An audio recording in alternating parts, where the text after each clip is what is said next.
నమస్తే, welcome to our channel. కాలం మారిపోయింది గాని ప్రతి ఓడు చిరంజీవిని కామెంట్ చేసేవాడే. ఒకడొస్తాడు పలానా హీరో ఫ్యాన్ అంటాడు, చిరంజీవిని విమర్శిస్తాడు. బయట వాళ్ళు విమర్శిస్తే విమర్శించారు గాని నేను ఓన్లీ అల్లు అర్జున్ ఫ్యాన్ అంటాడు, చిరంజీవిని విమర్శిస్తాడు. నేను ఓన్లీ పవన్ కళ్యాణ్ ఫ్యాన్ అంటాడు, చిరంజీవిని విమర్శిస్తాడు. ఇంకా ఘోరం ఏంటంటే నేను ఓన్లీ రామ్ చరణ్ ఫ్యాన్ అంటాడు, చిరంజీవిని విమర్శిస్తాడు. కానీ చిరంజీవి రికార్డులు, అవార్డులు అని చెప్పి నిన్న ఈనాడు ట్విట్టర్ వేదికగా ఒక వీడియో అయితే పోస్ట్ చేసింది, ఒక స్లైడ్ షో అయితే పోస్ట్ చేసింది.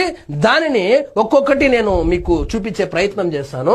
చూడండి. చిత్ర పరిశ్రమకు, సమాజానికి విశేష సేవలు అందిస్తున్న చిరంజీవికి house of commerce UK parliament లో మన ఢిల్లీ పార్లమెంట్ లో కాదు, యూకే పార్లమెంట్ లో ఈ నెల 19న సత్కరించనున్నారు.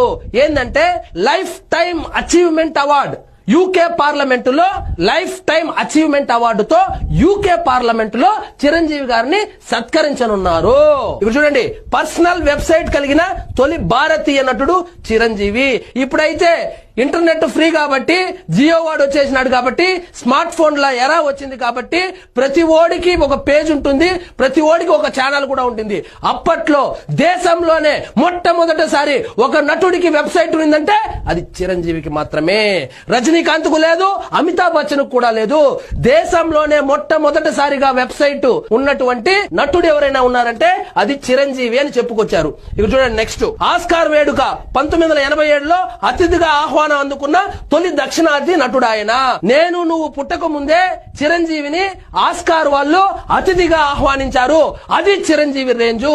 ప్రతి ఓడు విమర్శించేదే. రూపాయి కోటికి పైగా పారితోషికం అందుకున్న ఫస్ట్ ఇండియన్ హీరో అది 1992లో.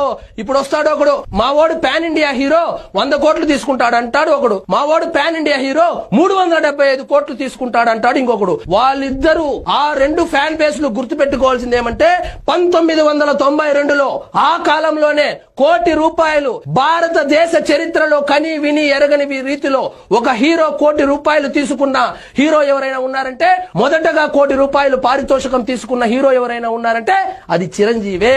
ఇక్కడ చూడండి, 1999-2000 ఆర్థిక సంవత్సరంలో అత్యధిక పన్ను చెల్లించిన వ్యక్తి చిరంజీవే.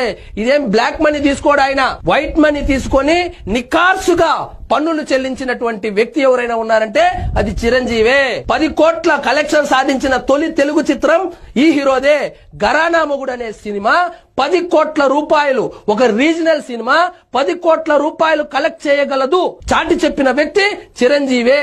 10 కోట్లు అంటే ఇప్పుడు 1000 కోట్ల లెక్క ఈ కరెన్సీతో పోలిస్తే. ఇంద్రాతో తన రికార్డును తానే బ్రేక్ చేశారు. 30 కోట్ల వసూలు చేసిన ఫస్ట్ టాలీవుడ్ మూవీ అది.